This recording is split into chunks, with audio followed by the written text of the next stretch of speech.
start. We start, yeah?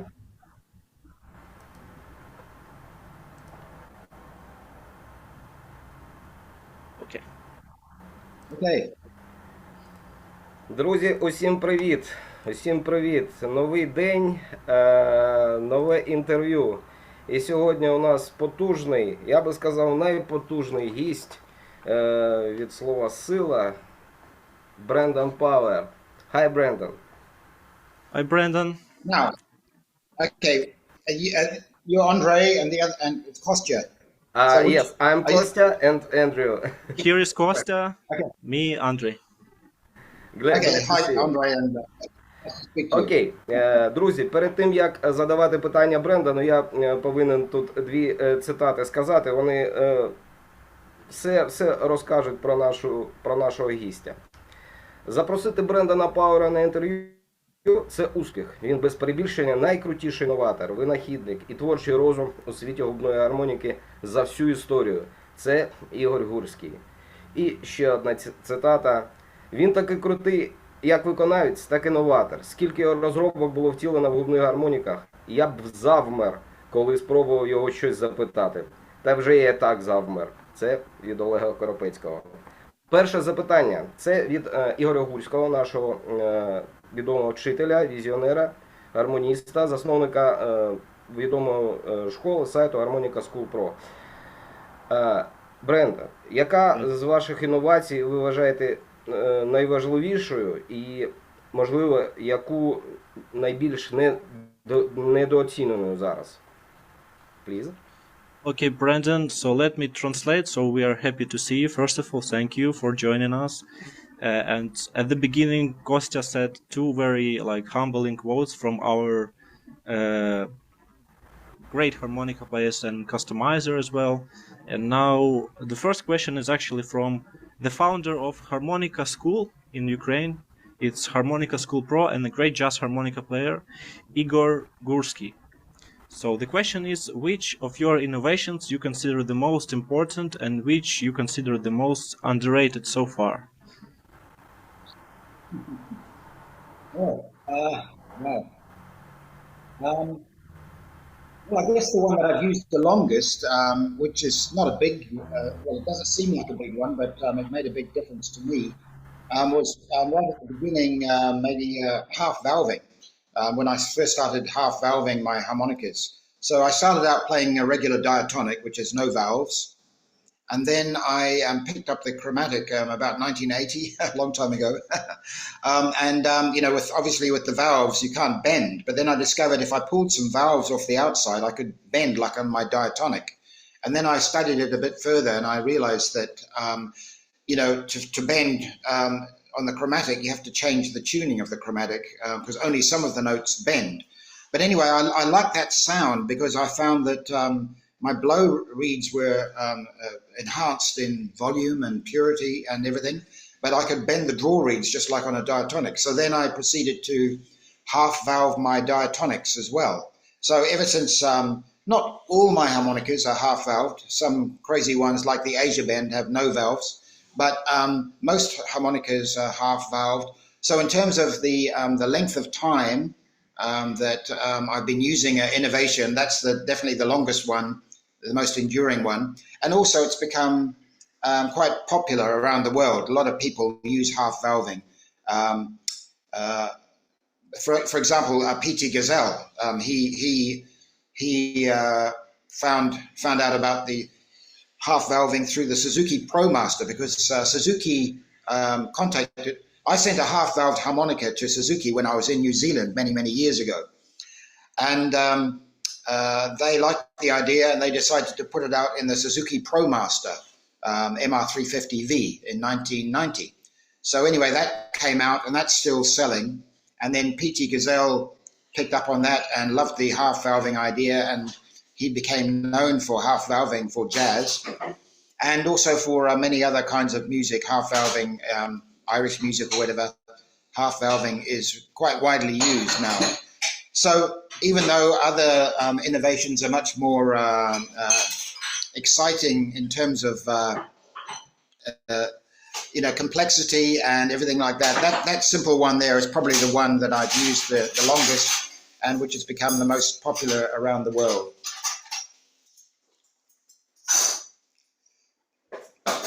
Sorry for the long reply. Shall I talk in shorter sentences? No, it's perfect. It's Андрій, до речі, в мене до тебе є прохання, запитання від Брендана. Дивись, що я маю. I have a boosters from Brendan. It's a boosters. Overblow booster. Yes. І в мене до тебе прохання зробити мені гармоніку з цими бустерами. Brendan, thank you very much. It's cool. Well, it's you know, I don't overblow. You know, I appreciate great overblow players like Howard Levy, Jason Ritchie, and you know, I appreciate what they do on harmonicas. But I can overblow, but I never used overblowing myself as a technique. But of course, because it's become so popular and widespread, it naturally. Actually, it was Todd Parrott. You must know Todd Parrott, the great American country harmonica. And he posed a kind of a challenge on the old Modern Blues Harmonica forum before everything moved to Facebook, the Adam Gasso's Modern Blues Harmonica forum. And he said, you know, I would really want can anyone make a harmonica that can, you know, do everything the standard ones do, but much better, especially overblows. So anyway, this got me thinking, and I tried to find out different ways of improving overblows for people. And of course, the obvious, you know, it's well known that if you press your finger on the replay, the overblows come out much easier.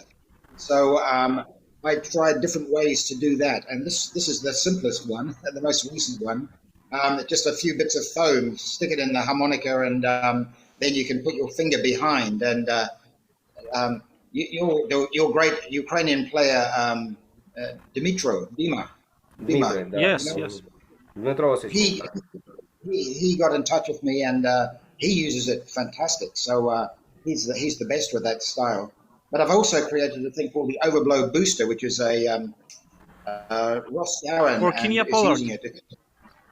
Yeah, Kenya Pollard. They're making it now. Well, I make all the parts, but they are adding some extra parts and making it to a good level and promoting it now. So this is all one kind of basically trying to make a harmonica that's good for other players that I don't use myself. But you know, I'm so glad that some players are enjoying it and finding it helps for their overblow playing.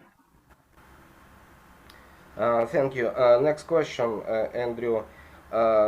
Так дивно, звісно, питання перекликаються. От, наприклад, Ігор продовжує і питає таку штуку.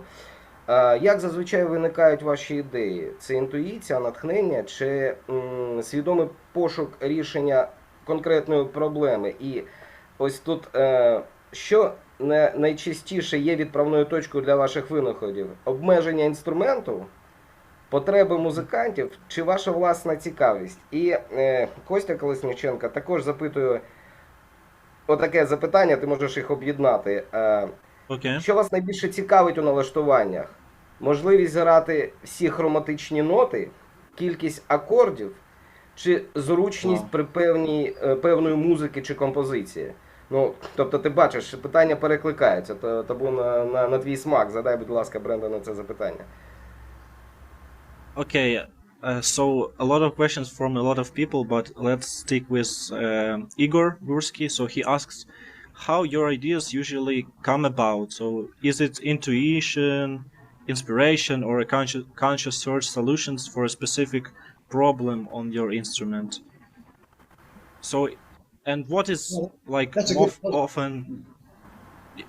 Yeah, what's often the starting point for your invention? So it's the limitation of the instrument or the need of musicians or your own curiosity?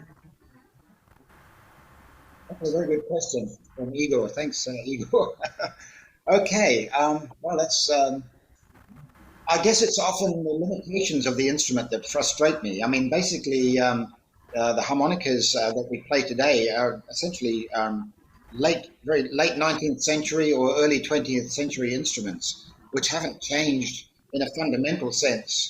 I mean, all diatonics these days are based on the 1896 Hohner Marine Band, which was the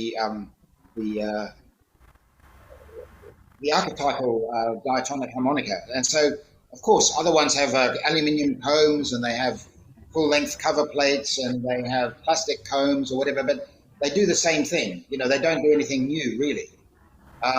Then on the chromatic side, it's a similar story. I mean, the modern chromatics that people play today all derive from Hohner's original 10-hole chromatic from about 1910.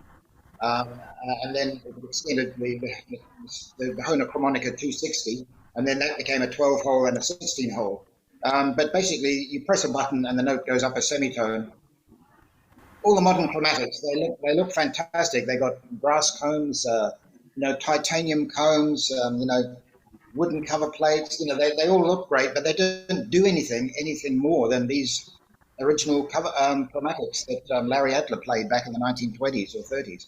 So to me, that seems very disappointing to start with. Surely we can come up with something more, developed in over 100 years. But there have been, of course, some developments. For instance, Jim Antaki is a very clever guy who I admire a lot, and he came up with the turbo slide on the steel reed sidle harmonica, which where the magnets press the reeds, and I think that's a really cool innovation. But not a lot of people use it, but that's definitely an innovation that on the diatonic harmonica. But it's hard to think of that many. So basically, this is the kind of thing that I think about. The harmonica can only bend these notes. For instance, on a normal diatonic harmonica in Richter tuning, you can have only 8 notes that bend. And like most harp players, I just love the sound of bent notes. So naturally, I want to bend more notes. So actually, that did lead to another innovation, which is a very interesting one, the X-reed concept, where the most well-known harp of this type is the XB-40 that was designed by Rick Eping. But the story of that harmonica goes a long way back to the 1980s. So this was basically born out of a desire to bend more notes. And the first guy to really think of the idea was Will Scarlett, who sadly just died a couple of months ago. You know of Will Scarlett? Have you heard of him? Okay. Well, anyway, he was in a band called Hot Tuna, and he was a very innovative player. He was the first guy to actually make an album focused on overblows. He just used one key harmonica and only did overblows before Howard Levy. Howard Levy came along later and took it to a much higher level. Will actually got frustrated because the harmonicas weren't working so well. So he gave up with that. But then the next thing he invented was adding an extra reed in the chamber. And this allowed him to bend one more note. So you have your draw note, like this.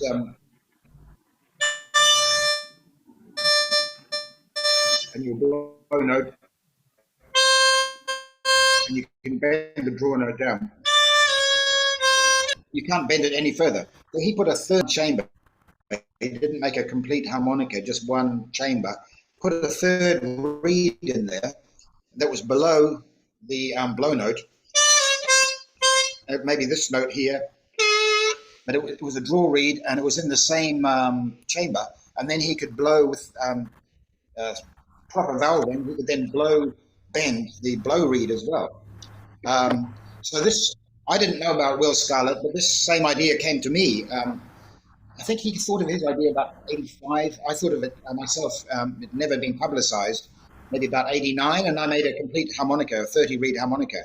So that's, and then of course, Rick Eping, he knew Will Scarlett, and Will Scarlett showed him the idea because he was working for Hohner in those days. And then Rick developed it further and thought, well, you could actually put an extra reed in there. So you could have 4 reeds in the chamber instead, with 2 reeds being what Rick called enabler reeds, allowing these 2 active reeds to bend to any pitch you wanted, depending on how you tune the 2. I call them X reeds. Rick called them enabler reeds.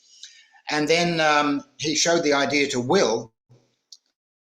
Unfortunately, Will wasn't happy about this. He said, "That's my idea. You're not, you shouldn't be developing my idea. That's not fair." But Rick pointed out, well, I've taken your idea. It's a great idea, and I've just developed it a little bit further. But anyway, they had a big dispute in the 1990s, which actually went into the patent courts because Rick took out a patent on the XB-40.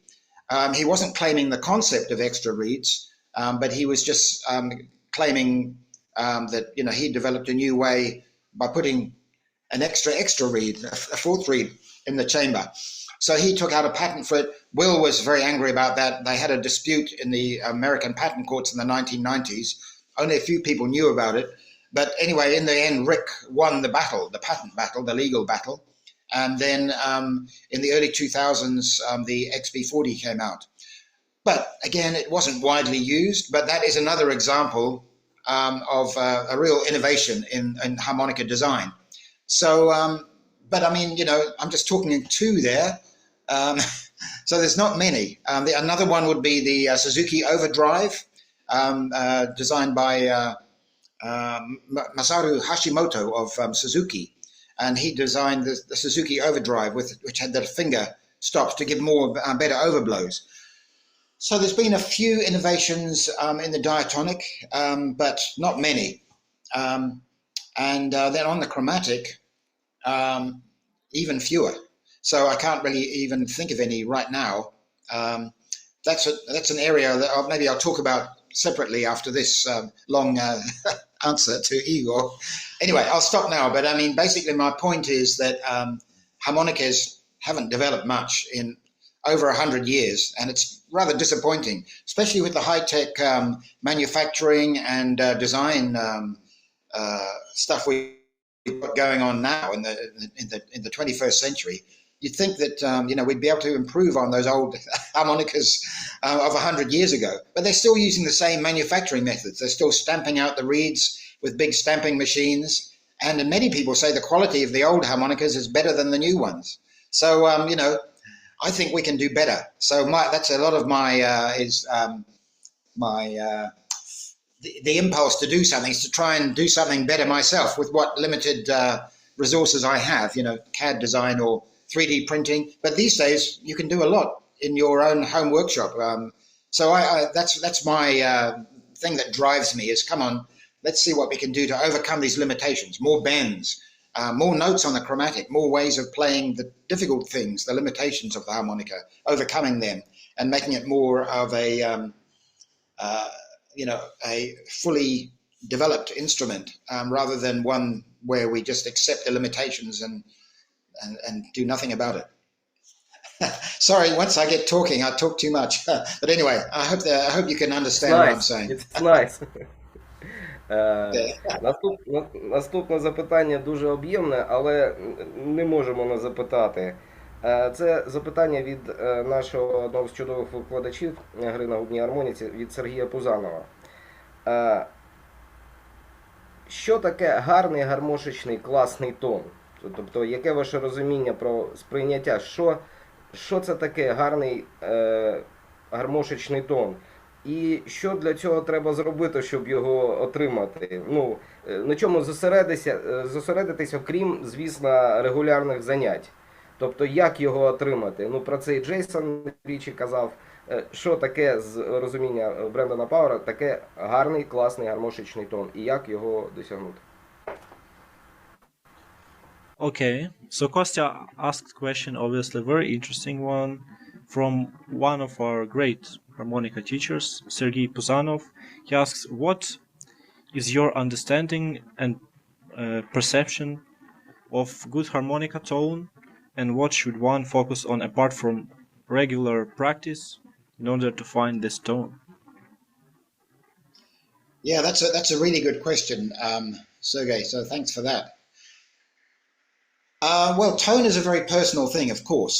So it's hard you can't really lay down a law and say, this is great tone, that's bad. Well, I think if you asked a broad group of people, most people would say, would have gravitate to one kind of tone as appealing to a broad range of people rather than another kind of tone. So I guess it's not purely subjective because probably more people would agree what's good tone and what's not so good tone. So obviously I have my own personal, feelings of what I like. So obviously, because I have a personal thing, I will try and develop a tone that's closer to what I like. And I'm not saying it's better for everyone, but I guess my early playing, I was shaped by Sonny Boy Williamson II, Rice Miller. He was my guru when I first started playing. And I think he's got fantastic tone, Later on, I heard that he's got some teeth missing. He's a big guy with a big mouth. So, it's very hard to try and get his sound when you don't have his mouth and his embouchure. He was probably tongue blocking, whereas I'm a lip purser. But he was a kind of a guy that I looked to as someone to try and get a bigger tone. So what I did with myself was try and make my mouth shape bigger. Sometimes when I explain it to people, I just say, imagine you're swallowing a tennis ball or something. Try and make your mouth chamber bigger. And then you have a bigger resonating chamber, and it should give a rounder tone. So I don't know if people can hear this, but if you go with a very thin tone like this, and then a very tone like that, it's a little bit like talking. So, for instance, if I do a 2-draw with a very thin tone, and then I make my mouth bigger.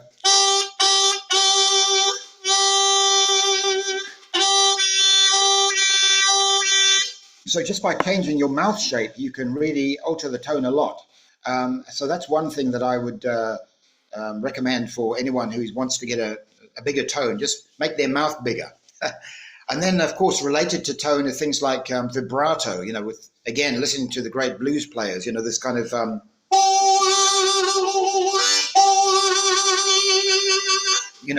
in early days, I practiced that a lot. This kind of that kind of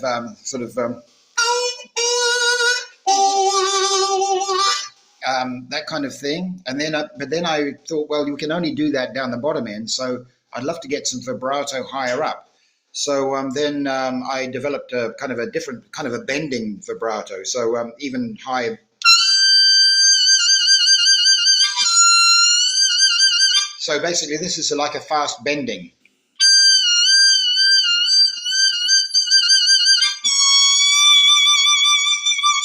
So vibrato and tone, to my mind, can go together.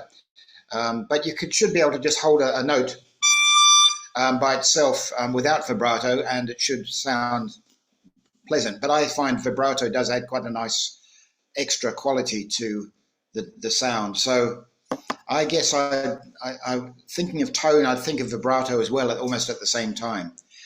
But yeah, I'd say making your mouth shape bigger is the short answer to Sergey's question, to make it a bigger tone. Brandon, but what type of vibrato do you use? It's interesting. So like throat vibrato or... Yeah, I mean, down the bottom end, you can get, throat vibrato as I... But that doesn't work higher up because it sounds, it sounds choppy. So up higher up, I would use a kind of I don't know how to describe it, but it's this kind of like fast bending vibrato.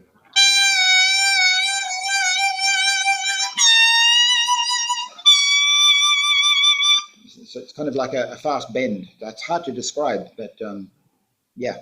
Maybe higher like up, moving your jaw? Yeah, a little. The jaw.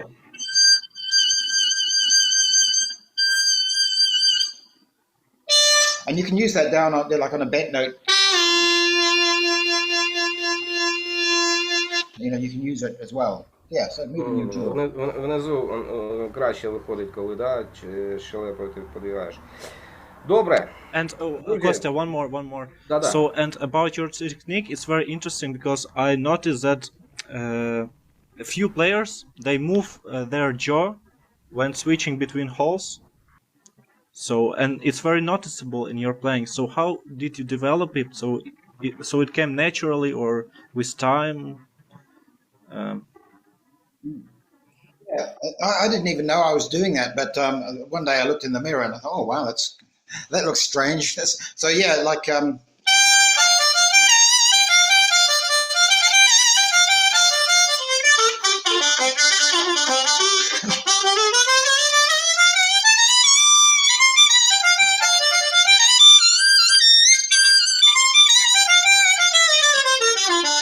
So yeah, my bottom jaw is moving a lot, especially in say Irish music. I use it for getting decorations. Whereas a lot of players they move their whole head, or some move the harmonica, but they keep their head kind of together. So it's either the harmonica moving or the head moving. But yeah, for me, I often use my jaw to go around. It's not conscious. I didn't think about it. I only realized I was doing it after several years playing. But I don't know if it's any better or worse. But one thing it's good for, I'll just demonstrate, is give me a second. Критерій – то якісна музика, той самий тон. Ото класно звучить, да, Андрій? Це ж просто крутяк. Тому чим ти будеш рухати, головне, щоб був тон класний, гармошечний. So just continuing with this jaw thing. So this is a Paddy Richter harmonica. So for Irish music,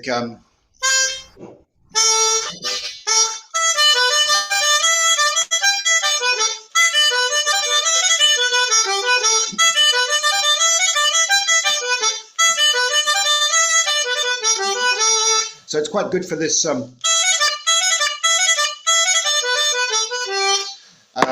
kind of getting these decorations.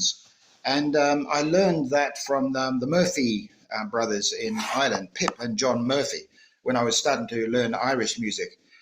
And so I find the jaw flick helps a lot there for that kind of thing. Супер, Андрію, наступне запитання. Друзі, багато дуже запитань, і це класно, що ви пишете, і задаю по тому, як хто їх раніше прислав. Наступне запитання від професійного музиканта, віолончеліста. Він грає на віолончелі, на хроматичній губній гармоніці, і ваш дуже великий шанувальник Михайло Духніч, відомий у Ютубі як Мікеланджело. І перед тим, як задати запитання, він пише до Брендана: дуже був радий, що ми спілкуємося. Велике спасибі за губну гармоніку в ірландській музиці, за студійний запис Drunken Landlady на YouTube, який має близько 10 тисяч переглядів, і 1000 – це лише моя, тобто його, Михайла, кількість повторів, переглядів. Ти переклади, будь ласка, Андрій, а я задам на Yeah, right now, yes. So, Brendan, some questions from your great fan, from professional musician, cello and chromatic harmonica player, fan of yours, Mikhailo Dukhnich, also known as on social media as Michelangelo. So he is a professional cello player. He records for films, for I know that he records for Hans Zimmer, yeah. And he personally said to you, thank you for your studio recording, as well for your impact on Irish harmonica, for your learning material, and he watched your studio version of Drunken Landlady, if I'm not mistaken. And from that video, like 1,000 views is from him. So yeah, he's big fan of yours. Да, і він також грає на хроматичній гармоніці і пише так: у вас дуже особливий потужний звук на хроматиці. І жоден інший музикант не має подібного звуку. Частково вже Брендан відповідав. Чи можете ви розповісти щось про вашу техніку створення звуку саме на хроматиці? So, question. You have a very special, powerful sound on the chromatic harmonica, and no other musician has similar sound. Can you tell us something about this? How about your technique for producing sound on chromatic? Okay. Is it different from diatonic? My chromatics are also half voweled. So I mostly have used some CX12s, but other ones. But give me a second. Just find one.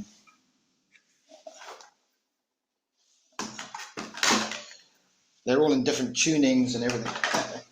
But they are half-valved, so I can bend all the draw notes on most of them. For instance, this one,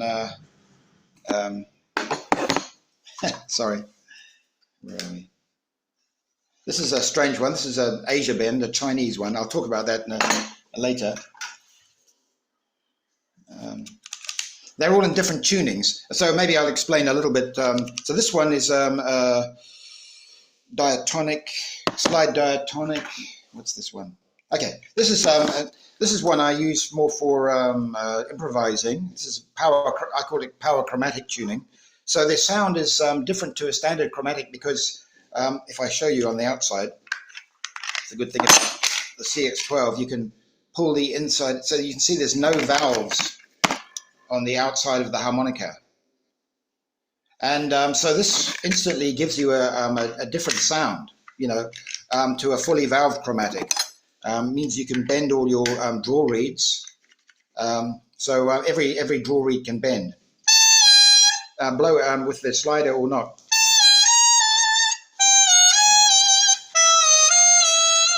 So that means, for instance, like if I want to go, I can go, or a draw note can be. There's two ways of making every note, so you can bend or play the normal note. In terms of sound in general, I think the setup of the harmonicas with the half valving makes a big difference. I would probably sound different if I played a fully valved solo tune chromatic, but to be honest, I don't use those ones. I don't use standard chromatics. So that's probably a big part of it, is the different setup, the half valving. But because on a standard chromatic, you just can't bend the draw reeds in the same kind of way. You can bend all the notes with solo isolated reed bending. For instance, my blow reeds I can bend with the isolated reed bending, but on the draw reeds I have the nice interactive reed bending.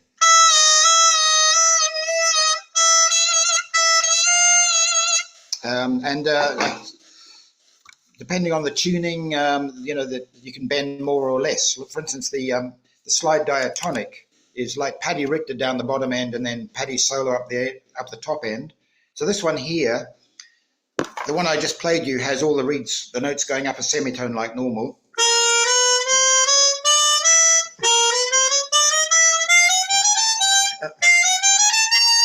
I have to remember what tuning I'm in. So that's normal, goes up a semitone. This one here goes up to the next note of the home scale.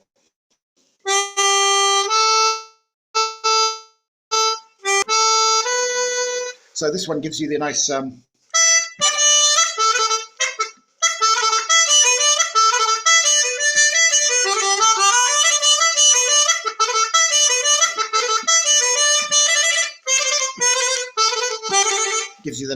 in-tune decorations. But it also has some interesting other effects. You can bend blow reed.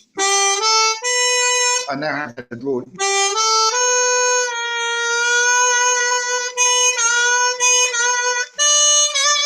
So I have every as a blow or a draw, so I can bend if I want to. I just push the slide in and bend. And then another crazy one is this one here, the Asia bend.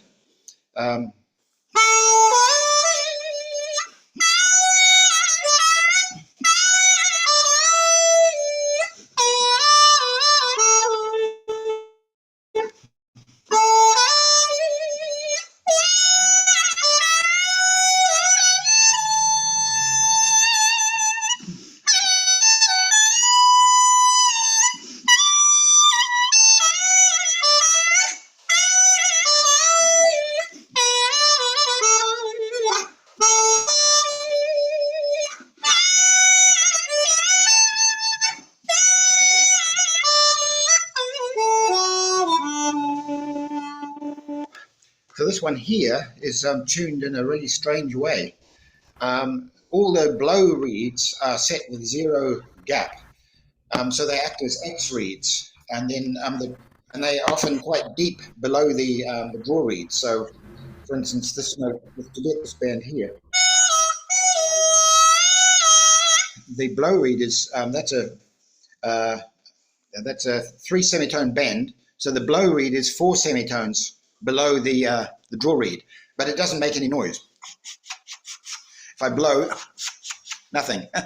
But the draw reeds can really bend down a long way. So again, it's a long answer to a simple question, but part of it is the way I modify my chromatics, and these are just 3 examples of chromatics that have been modified in different ways to give special sounds. So it's kind of on a standard solar tuned chromatic with all full valves, you wouldn't be able to get the same sound. So if Michelangelo wants to get the same sound as on a particular recording, he probably needs to play a harmonica similar to the one I'm using, because he won't be able to do it on a standard solar tuned chromatic with valves. Це було офігезно крутезно. Я сподіваюся, Михайло отримав відповідь. Задай своє запитання про кульку. Wait, I wanna say one thing. Before this interview, so 20 minutes before it, so I started doing some customizing work, and a person wrote to me, so actually called me and said about the diatonics and about chromatic, and he said, which was like astonishing to me, to take off some valves. And you are saying now about it. So, and I didn't understand. So why do you do this on chromatic to this person? And he said, it would sound and bend better. But I said, why don't you buy yourself a valveless chromatic? So now I will have to learn from you to customize for this person maybe. But if he decides to take off some and make it half valve. Yeah, I mean, I would recommend, it depends on the tuning, but for instance, now JDR has released this trockless harmonica, which is fantastic. It's got really good response. You know, the one everyone is talking about it, and it's becoming quite popular. It comes in Richter tuning, solar tuning, and what they call pop tuning, which is actually Paddy Richter tuning. But anyway, it's a way everyone's getting excited about it. But to be honest, that kind of customize, and it's a lovely harmonica. I really like it. I've got some myself. But that kind of customization has been possible on chromatics for many years, and I've been doing it since the 1980s. So, bending on chromatics is nothing new, but very few people have done it. But yeah, certainly the principle of it is that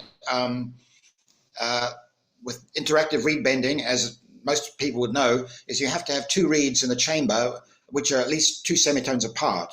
If they're only 1 semitone apart, you can't really bend. So they have to be at least 2 semitones apart, maybe more. Then if you remove the outside valve above the higher pitched reed, which in a chromatic is the outside valves, say on holes number 1, 3, 5, 7, 9, 11, the odd numbered holes, if you just pull them off, suddenly on a standard solo tuned chromatic, you can bend the reeds, the draw reeds, on all the odd numbered holes. It's so simple. And then if you want more bend, you need to change the tuning. The even numbered holes have a semitone interval. On a standard chromatic in C, it would be the E, F notes. So what I do with that is I raise the, on my chromatics that I use for improvisation, every draw reed is 2 semitones above every blow reed.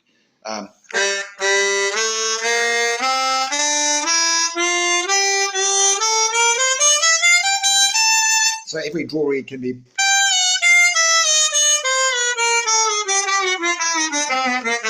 And also with the slider.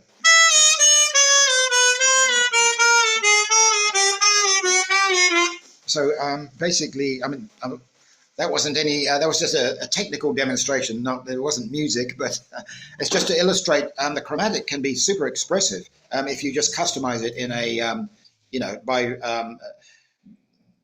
a certain way. But personally, I would leave the inside valves in there. This is half valving. The trockless has no valves at all. that's okay, but I like the sound of having the lower pitch reeds with a valve affecting them. It gives a stronger sound, more expression on the blow reeds, and then you can still bend the draw reeds. This would be my preference. Brandon, thank you for the Я question. I will have посоромився to... запитати про тракілус, вибач, да. Але бачиш, отримую відповідь. Про кульку запитай, це цікаве запитання, доречно зараз буде. Okay, but first, thank you, Brandon, for your answer, because to this person I will have to answer, and probably I will leave the valves because it's a good chromatic harmonica, so it's like 64 harmonica with a plastic comb, but so I'm not sure. But another question is from me, actually. Okay, sorry to interrupt. What have you said? Well, one answer to that, I know a Hohner 64 is quite an expensive chromatic, but these days, there are many good quality, lower cost chromatics, especially coming from the Chinese companies like Easttop, Hongsheng, JDR. You can buy a really good quality chromatic harmonica for under $100, and so obviously if you want to experiment without spending too much money, buy one of those ones, and then you can experiment without. But of course, if you remove a valve, you can replace the valve. So if you don't like the sound with the valve removed, you can always put it back. One more thing about removing valves: if you want to keep getting a good sound, I mean, valves are there for a reason. They're called wind savers in English. I don't know, maybe there's another word in Ukrainian and whatever, but in English, the other word for a valve is wind saver, because they save your breath. Because the chromatic is intrinsically less airtight than a diatonic. The diatonic is so simple. Chromatic has a slider on the front, so there's more potential for air loss there. So that's why the valves were put on, because to counteract the effect of air loss from the slider.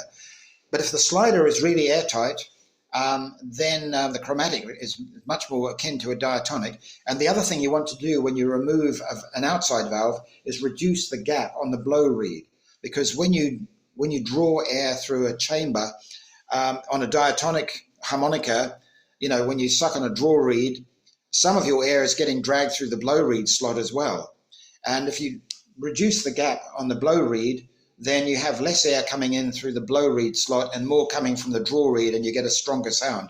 So that's what I would suggest if you were customizing a chromatic for your friend and you want him to help get good bends, reduce the gap on the blow reed when you take the valve off.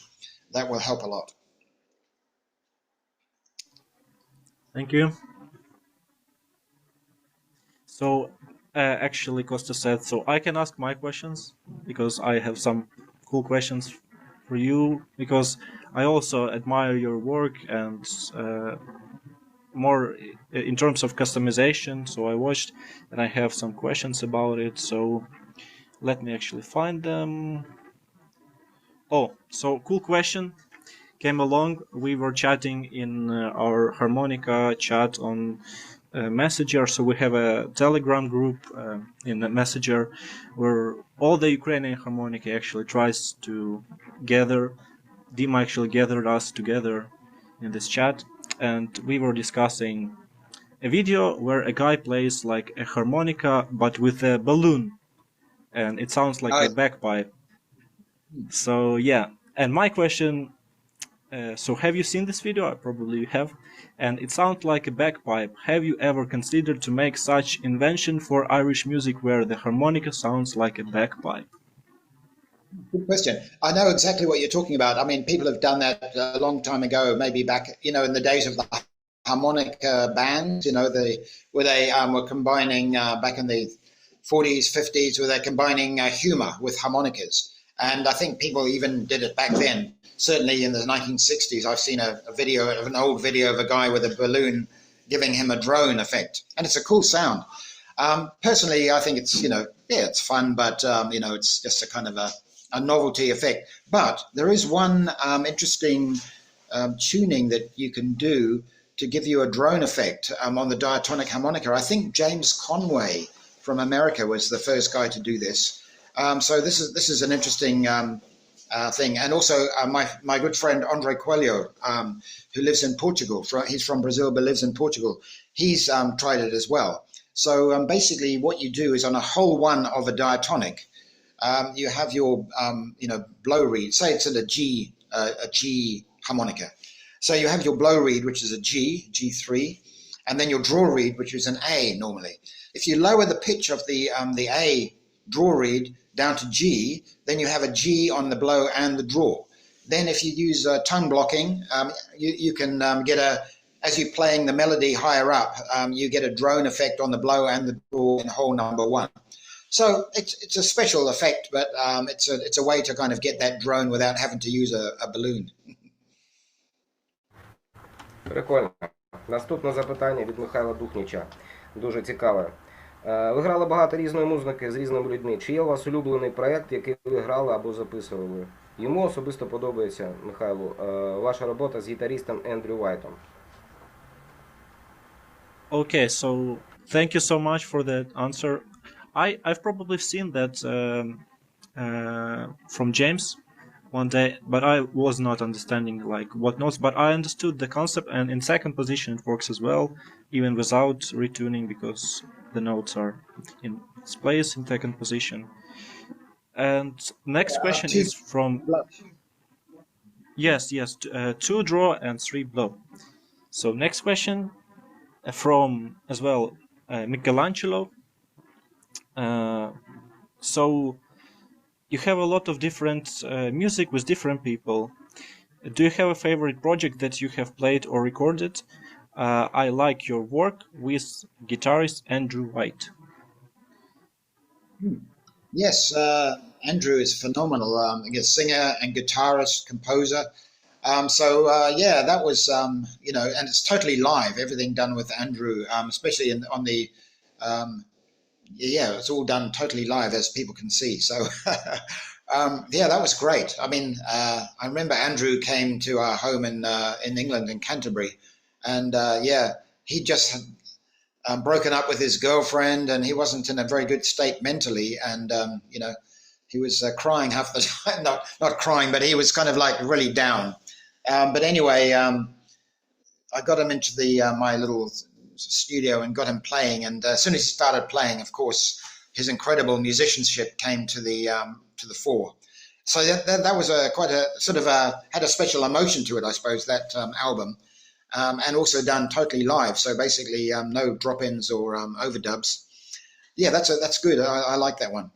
I think I made a mistake though in making the album title, because his name is Andrew White, my name is Brendan Power, and of course these are both good names. Power is a good name, White is a good name, but people put them together in a bad way, And I thought, we should reclaim these names in a good way instead of so we called it Power and White, and I thought I was being clever and reclaiming these good words and putting them together in a positive way, But of course, I underestimated the, I suppose the stupidity and the of people, and of course they say, "Oh, white power." That's what he means. So, which I didn't mean at all. I meant the opposite. But anyway, so that was a mistake. I don't think it helped the album sales calling it Power and White. We should have called it something else. But anyway, the music was good, but the album title not so good, maybe. До речі. Ну і професійне запитання від Михайла. Ви часто використовуєте хроматичні губні гармоніки в інших тональностях, а не в до, на відміну від переважної більшості. Чи можете ви розповісти, у яких випадках і чому ви обираєте грати в іншій тональності, а не просто грати те саме в хроматичній гамі, на до, це гармоніці? Це дійсно цікаво. Чому саме інші тональності? Okay. So question regarding chromatic harmonica, again from Mikhailo. You often use chromatic harmonicas in other keys than normal C major, unlike vast majority of harmonica players. Can you tell us in which cases and why do you choose to play in different key rather than C chromatic harmonica? Okay, well, basically, I started out as a diatonic player, and of course, we have different keys for different different key harmonicas for different keys. And when I went to the chromatic, I quickly adopted the same approach because I realized that there were certain brands that did come in different keys. The Harmonica, comes in all 12 keys, I think, or maybe 10. The CX12 also comes in different keys. So my philosophy has always been take the easy way. I'm lazy, I guess. And also, to me, what really matters is the outcome, the final sound. It's not how you achieve it. It's just how what matters is the sound. And if you can get that sound in an easy way that allows you to really explore, get a nice sound and speed or whatever in an easy way, then the music is going to sound more relaxed than if you're struggling, trying to play in a really difficult key on a C chromatic. I admire people who do it. I have great respect for them, but to do that, they have to spend a hell of a long time. And also you can't get exactly the same, even they would say, you can't get the same speed and fluidity in F sharp on a chromatic as you can playing in C or whatever, or F. So my solution is, well, there's different keys there. Why not use them? So I do that. But I know for many chromatic players, this is almost like a deadly sin. They get very shocked. This is wrong. It's almost against God's law to play in a chromatic that's not in the key of C. I think that's changing a little bit now. I see some of the more modern, in the older chromatic players, it had to be the key of C, and that was it. In the slightly younger guys, some of them are experimenting. Antonio Serrano, he played in a C for a long time, but now he's starting to use different keys. He told me recently he likes G chromatics a lot. Philip Yers is another guy who will play a different key chromatics. Of course, these guys are brilliant. They're real masters of the chromatic and on the key of C, but they're open-minded enough to think, okay, maybe a chromatic in the key of A will help me play this music better than one in the key of C, and it's there, so why not use it? So yeah, I would say to chromatic players, open your minds a little bit and experiment with different keys, because they all have even in solo tuning fully valved, they all have a different character and of course a different range. You can go lower. So if they're there, we're lucky. I mean, if you're a guitarist, what they're doing, they're just using the same patterns and moving around the neck. So they're cheating as well, like diatonic harmonica players. They're using the same pattern and then moving them up 2 frets. So they're doing the same. But if you're on a clarinet, I think you only have an A and a B flat. You just have 2 keys. Chromatic is hard.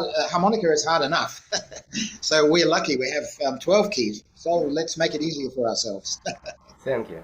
Андрій, у нас дуже багато запитань, і тому я задам запитання від Дмитра Січнюка, завдяки якому ми спілкуємося. Ну і, звісно, наприкінці, будь ласочка, запитай про челендж. Запитання від Дмитра. Як ви бачите найближчу зону розвитку гармоніки у світі? Тобто, у що, на вашу думку, мають вкладатися виробники гармонік, виконавці, винахідники, майстри? Що у нас є хорошого, чого нам не вистачає? Thank you, Brandon, for such a broad question. You brought awesome chromatic harmonic players, and you said a very good thing about to open their minds, because I know Philip Jars and Jason Ritchie also pointed this problem that chromatic harmonica players, they play through a PA system, not even amplified sometimes, and I would love to see a jazz album on the chromatic harmonica with an amplified sound. So yeah. And this as well, but now a very interesting question from Dima Osichnuk, friend of yours, and our big friend, stunning musician, a great harmonica player, and then at the same time very humble and talented. He is his question is, how do you see the immediate area of development of harmonicas in the world?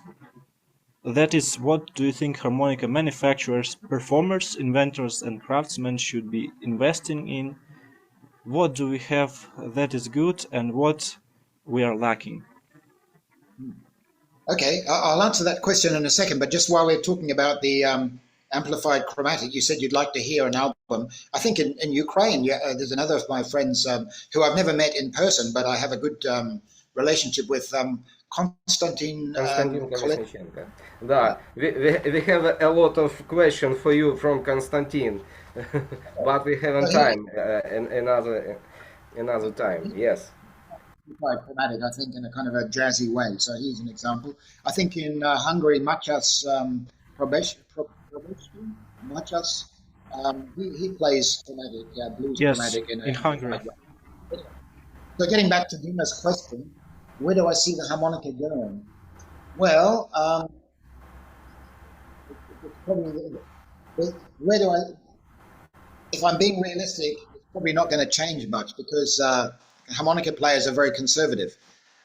What I would like to see is innovation, technical innovation on the instrument. For instance, one thing that I've been passionate about for a long years is to try and make a double chromatic, a chromatic with two sliders, two chromatics in one. And I've tried to making quite a few of these over the years, the big bulky things. This, to my mind, would advance the technical capabilities of the chromatic harmonica hugely. But it's very difficult to make this kind of instrument to sound good because you have two sliders and you're further away from the reeds. And but anyway, I'm still working on that, and I'm currently trying to make a much more compact version of it. So I really believe that that would be a fabulous way to advance the level of the instrument in the chromatic field substantially, because it allows you to do so many things that are very difficult on the standard chromatic. So if I could have my wish, I would hope that that double chromatic would become eventually commercially produced and affordable, so that people can buy it and try it.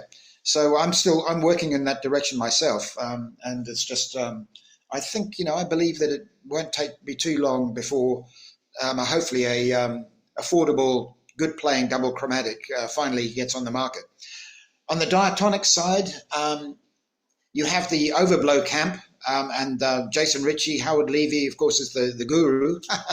So they are going in they are going in that direction. But in some ways, if I'm allowed to be a little bit critical, I see them as a little bit similar to the C chromatic guys. They're very kind of set in their ways, in their mindset. You have to play a diatonic in all 12 keys. Well, try and play in all 12 keys. And the diatonic should not have any extra bits on it, like overblow boosters or anything like this. You should only play a diatonic as it is out of the box. And the good thing about that is some of them, the diatonics out of the box are getting better. For instance, JDR, talking of them again, they're making harps like the Assassin and stuff like that, which do make overblows easier out of the box. So in the overblow direction, I guess it's so established and entrenched now. Oh, you have one. Yeah. That direction will keep going. Personally, if I'm being totally honest, I think in 100 years, I doubt that there will be a lot of overblow players, because to me it seems like it's an answer to a problem. How do you play chromatically on the diatonic harmonica? In my opinion, there are other better ways to get a diatonic harmonica sound and play chromatically. For instance, half valving a chromatic. The trocholus has come along now. That gives you all those notes on a 10-hole Richter harmonica with a kind of a diatonic sound much easier. You can just press the button, so you can get all these chromatic notes in a much easier way. So personally, if I'm just being honest, I think the overblow direction is kind of like a cul-de-sac.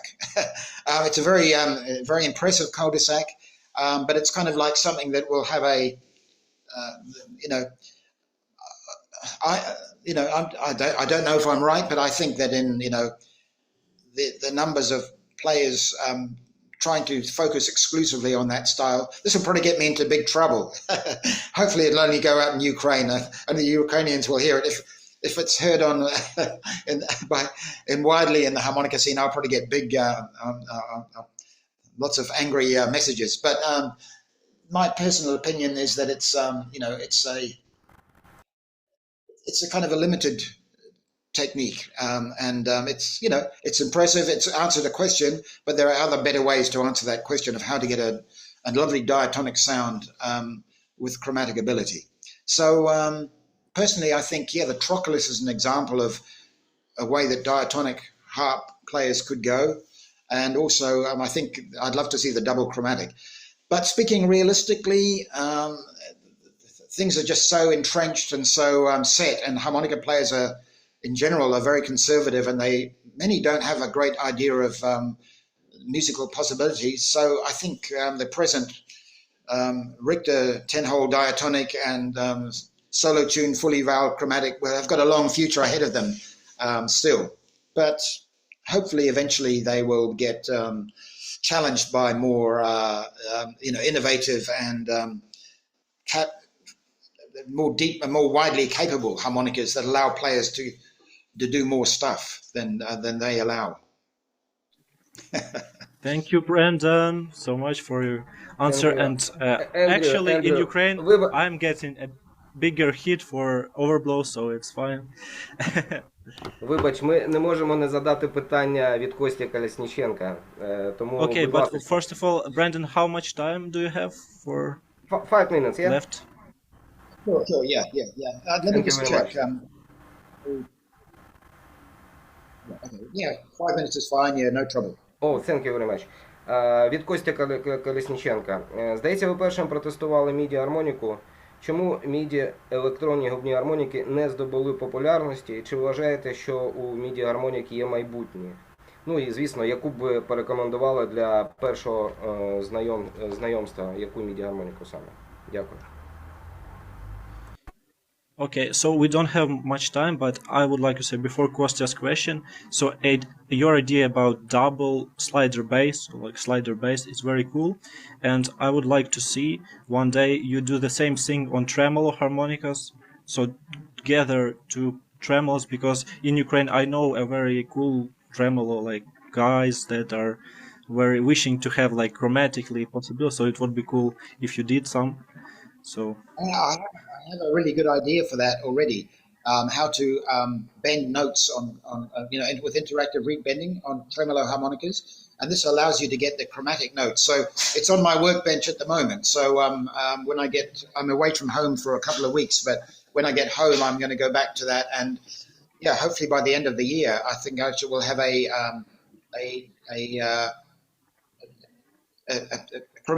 tremolo chromatic which you can bend notes on to get the chromatic notes. You can, then putting two together like a double chromatic, a tremolo chromatic is another option as well, of course, yeah. Sorry, I interrupted there. No, it's fine. So, and it would be really cool if you did so, and on tremolo it's possible to bend, overbend, but it sounds not good and without tremolo effect. So, a question from Konstantin Kolesnichenko, our legendary harmonica player, but at the same time very humble and talented. So a question about MIDI harmonica. So probably you know it a lot. We've seen on your Instagram a lot of this content. So question, you seem to be the first to test the MIDI harmonica. Why haven't MIDI electronic harmonicas gained popularity? Do you think there is future for MIDI harmonica, and which one would you recommend for a first introduction? Yeah, I have a lot of. I really think MIDI is a wonderful area of playing an instrument for harmonica players to explore. To my mind, there's only two really usable ones on the market at the moment. There's the Lekholm DM48X, made by a brilliant guy in Sweden who goes by the Eric Lekholm, and he's a fascinating guy. He's a really high-end professor of microbiology. That's his day job. But in the night time, he made this incredible MIDI harmonica. So that's the one I play. There's also a Chinese one which I have a couple of, the HM10, HM12. But I have some of them as well. But I prefer the Lekholm DM48X.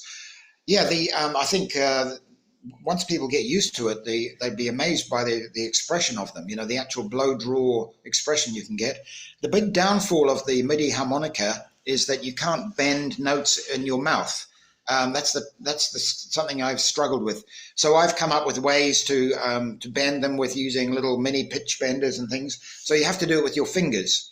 But I would love to find a way to bend in your mouth. And I have a couple of ideas about trying to do that. So then you could do the embouchure change in your mouth and bend notes on the MIDI harmonica.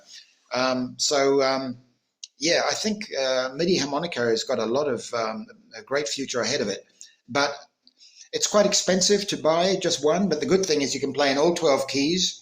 The reeds never break. It never goes out of tune. You can play in any tuning. Like in my DM48, there's 18 tuning slots. So you can play in any tuning, any key. And if you look at it, compare the price of one MIDI harmonica with 10 good diatonics, it's probably a similar price. I recommend, and you have any sound, of course, thousands and thousands of sounds. I think it's great. It's a great instrument to explore. Thank you very much. Ти бачив, до речі, Кірен Аллен грав ще також на міді-гармоніці, нову там рекламую. Yes. Ну, будь ласочка, твоє запитання про челендж до нашої спільноти, і будемо дякувати Брендону, тому що ми і так з тобою вже занадто часу забрали. So yes, MIDI harmonica is very cool. I've seen Philip Yersh playing it like in a jazzier way. It sounds like a trumpet. And also a very young guy playing it, Karen Allen, I think his name is, recently. And we have... The most MIDI harmonica in jazz, Jason Keen, American guy from Los Angeles. He's really worth checking out. He knows the DM48X really well, and he plays jazz on it really well. So I'd recommend him, Jason Keen.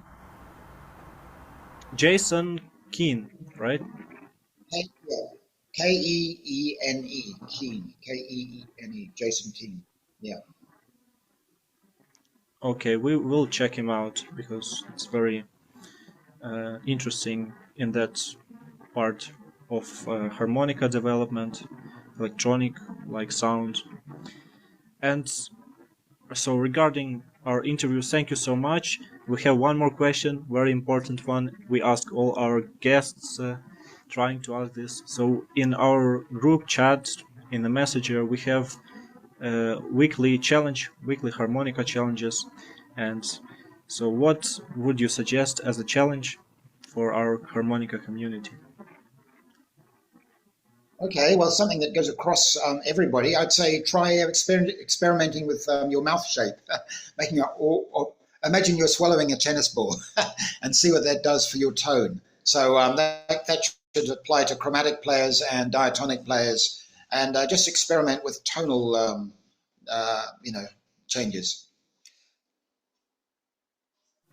Okay, so how should we call it? So like a harmonica tone challenge, or? Oh, I see. You want to almost like a competition. Yes. See. So that would be more personal exploration. You couldn't really judge the best one or the. Okay. I guess maybe learn an Irish tune. That's good for your technique, and you can do that on chromatic or not. So there's a lot of. It's really good for developing speed and clean playing. Not just Irish music. I mean, Demos. I love the Ukrainian folk songs that he is playing. So I think folk tunes in general, American fiddle tunes, or there's many different kinds of folk music, which Bulgarian music, or the Balkan music is incredible. So I think learning some folk music is a good thing. But if I was just to say one Irish tune, maybe something like I think I've got it. The Morning Star, it's a good little one.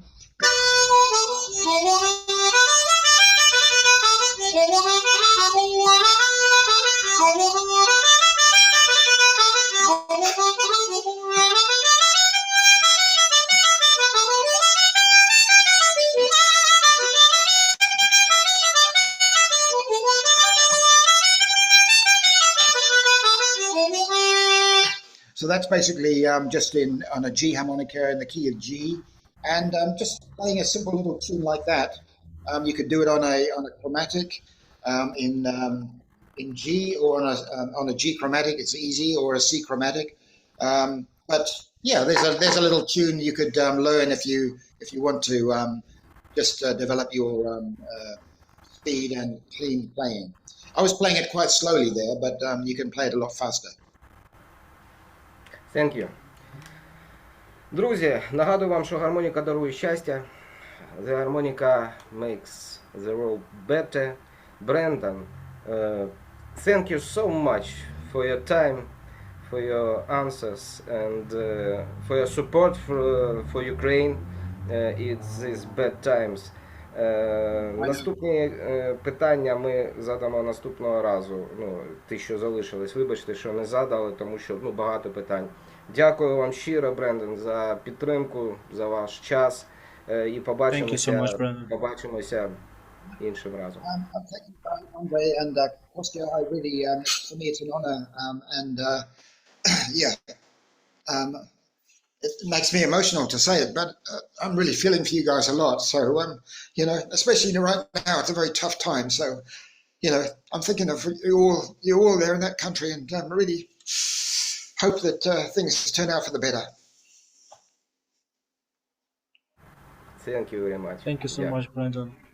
Hope to meet you next time, so we have more questions, and thank you for your support, for everything you do, for Harmonica, for Україна.